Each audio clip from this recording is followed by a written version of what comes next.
Salut à tous et à toutes et bienvenue dans cette nouvelle review comics qui va concerner Batman tome 3 The Death of the Family ou Le Deuil de la Famille. Donc sorti le 14 février en librairie, donc c'est un hardcover de 176 pages regroupant les numéros 13 à 17 de Batman, soit tout l'arc Death of the Family sur la série Batman. Donc avant de rentrer vraiment dans le comics en lui-même, je fais comme d'habitude pour les hardcovers, je vais parler de l'édition en elle-même. Donc au niveau du choix de la cover, moi j'ai rien à dire, c'est une très belle cover. Donc ils n'ont pas vraiment choisi une cover, ils ont tout simplement pris la première page de Batman 15, mais bon ça rend très bien en couverture. Donc voilà, ça c'est, j'ai rien à dire là-dessus. Ensuite au niveau des bonus, donc il y en a pas mal, enfin il y en a pas mal, non il y en a pas énormément, il y en a quand même. Donc on a quelques galeries d'illustrations, enfin de couverture. Voilà, avec celle-ci qui est juste magnifique. Voilà, donc c'est plutôt bien. Puis à la fin on a quelques croquis, enfin quelques crayonnés de Capullo. Ça fait toujours plaisir d'en avoir, même s'il n'y en a pas beaucoup, mais bon. Voilà, donc de toute façon c'est un petit hardcover, je m'attendais pas à avoir beaucoup de bonus, hein, mais ça reste quand même toujours sympa d'en avoir. Donc voilà, une belle édition de la part d'Urban Comics, j'ai rien à dire à ce niveau-là. Donc avant de rentrer encore une fois dans la review du comics, je vais rappeler le synopsis du comics. Donc qu'est-ce que ça raconte Batman tome 3? Ça raconte tout simplement le retour du Joker par Scott Snyder et Greg Capullo. Donc après un an d'absence, le Joker fait son retour à Gotham City et va tout simplement récupérer le morceau de son visage qui avait été arraché par le taxidermiste dans Detective Comics 1. Il va le récupérer au commissariat. Suite à cela, il annonce à Batman que la Bat-Family sera morte dans les 72 heures et que non seulement ils mourront, mais qu'en plus il connaît leur identité et que ce sera Batman qui les tuera. Voilà un peu le scénario pardon, de Batman tome 3. Donc je rentre pas dans les détails, je vous laisse découvrir. Donc voilà. Ensuite, je vais commencer la review par les dessins. Donc je vais diviser ça en deux temps. Donc en fait, il y a deux types de dessins dans le comics.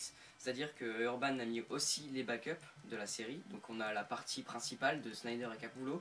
Et après on a les backups qui sont dessinés et scénarisés par Snyder, Tynion Ford et qui sont dessinés par Jock. Donc je vais commencer par les dessins des backups, ça va aller assez vite. Qu'est-ce que j'en ai à dire? C'est que c'est très beau, c'est très réussi. Voilà, j'aime personnellement, moi j'adore les dessins de Jock. Donc voilà, il ne déçoit pas. En plus de ça, franchement, ça colle parfaitement à l'ambiance que Snyder essaye d'instaurer. Donc franchement, c'est hyper effrayant, etc. Donc c'est très réussi. Au niveau des dessins, j'ai rien à dire. Les backups sont très très beaux. Après, il faut aimer le style de Jock.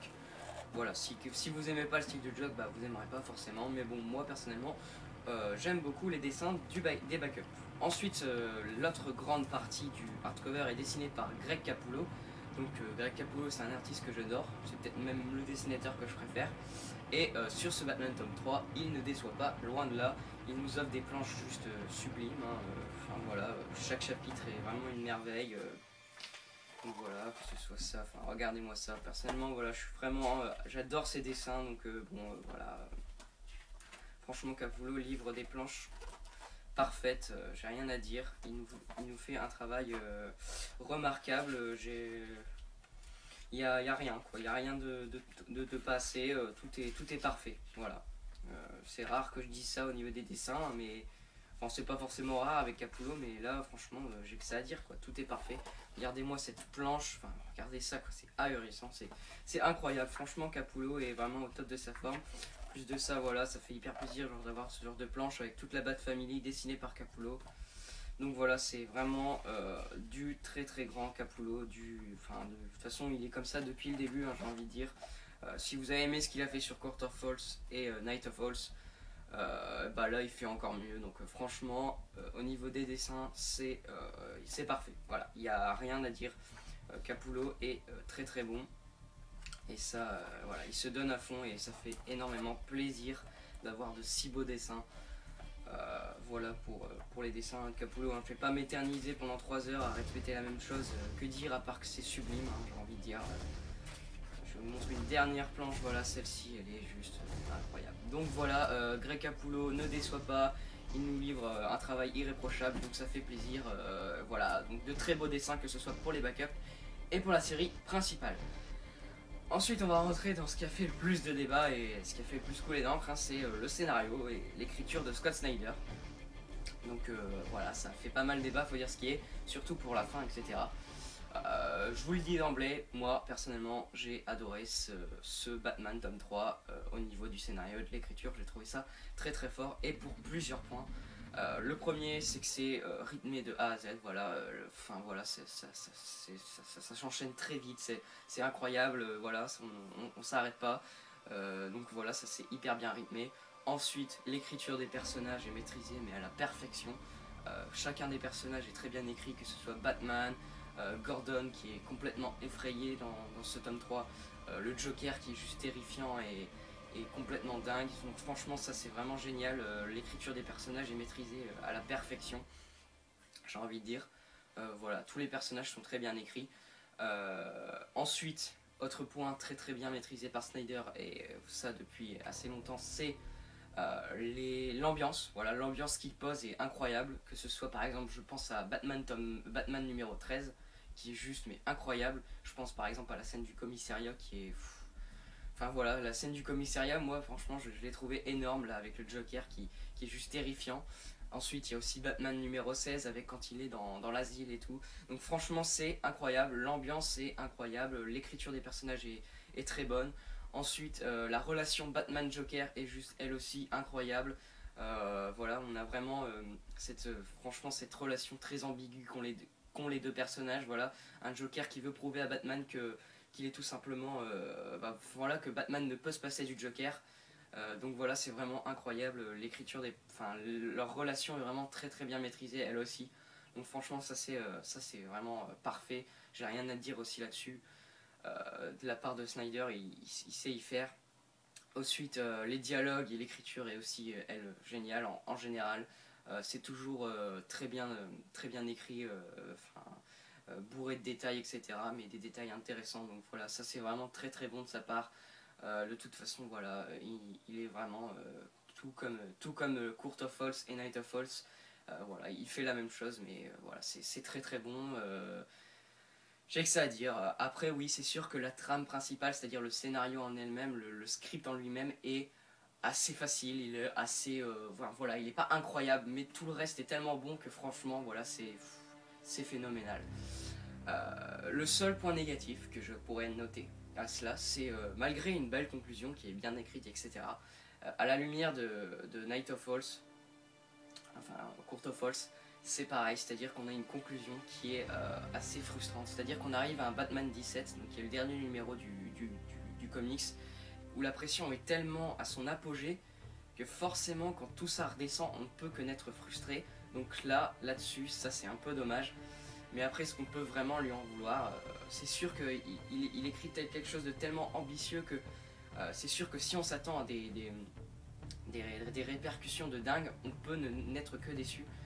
Mais ça je pense que c'est le titre qui est un peu trop enfin qui est très commercial et qui est un peu mensonger. Je rentre pas dans les détails, je n'en dis pas plus. J'espère que j'ai pas trop spoilé en disant ça, mais voilà, faut surtout pas se fier trop au titre. Ne vous attendez pas à des choses incroyables, même si voilà, Snyder pose quelque chose à la fin, une méfiance entre la famille, la Bat Family, mais qui malheureusement n'a pas pu être développé à cause des événements de Batman Inc. Batman Incorporated. Donc je rentre pas dans les détails parce que là je fais une review librairie, donc pour ceux qui seraient à la librairie je peux pas trop rentrer dans les détails, mais voilà, je pense que ceux qui regardent les reviews kiosques savent de quoi je parle. Donc forcément il n'a pas le temps de développer et de faire des répercussions de son arc à cause de ce qui s'est passé dans Batman Inc. Même s'il n'est pas 100%, enfin voilà, on peut pas tout mettre le dos sur ça. Mais bon, voilà. Donc franchement, moi, voilà, c'est que ça, c'est que c'est une belle conclusion aussi, mais qui est frustrante, quoi. Frustrante et qui a des passages assez vite expédiés. Donc voilà, ça serait pour moi le gros défaut de ce Batman tome 3. Mais ça n'en reste pas moins, enfin ça n'en déroge pas le plaisir de lecture qui est très très bon. Donc voilà, Batman tome 3, The Death of the Family, qui est pour moi, qui continue pour moi à être ma série préférée New 52 et une de mes séries préférées Batman. Franchement Snyder Capullo c'est un duo incroyable, ils font des choses merveilleuses. Voilà, j'espère que vous aussi quand vous l'achèterez ça vous plaira. Après voilà, ce n'est que mon avis, vous pouvez avoir un avis différent, ça c'est le but de toute façon, personne ne peut avoir le même avis. Voilà, si vous voulez débattre, n'hésitez pas dans les commentaires, etc. C'est toujours très intéressant, tant que ça se fait dans la courtoisie, etc. Mais bon, ça, j'ai pas besoin de le dire. Donc voilà, moi personnellement, Batman tome 3, c'est un gros coup de cœur, j'adore toujours autant cette série. Donc voilà, je vais lui donner ma note. Pour moi, la note de Batman tome 3, ça sera un bon 4,5 sur 5 parce que c'est un excellent tome, une excellente série. Donc voilà, très bien écrit et très bien dessiné. Que demander de plus? Voilà, voilà. Donc je rappelle, je vais faire un petit bilan sur le tome. Donc en point positif, je dirais que Capullo, bah, il est juste au top, donc ça fait plaisir. L'écriture des personnages est très bien maîtrisée, l'ambiance aussi. La relation Batman-Joker est aussi, elle, incroyable. Voilà, c'est encore une fois aussi une écriture très riche et très bien, enfin voilà, de très bons dialogues, etc. Et ensuite, en point négatif, bah, malgré une belle conclusion, ça n'en reste pas moins une conclusion assez frustrante, avec quelques passages assez vite expédiés. Donc voilà, j'ai fini cette review sur Batman tome 3. Vous l'aurez compris, je vous le conseille, prenez-le, achetez-le, lisez-le, voilà, c'est super, c'est une excellente série. Moi je vous dis à la prochaine pour un achat comics et info numéro 4. En attendant, bah, achetez Batman tome 3 et bah, à plus tout le monde.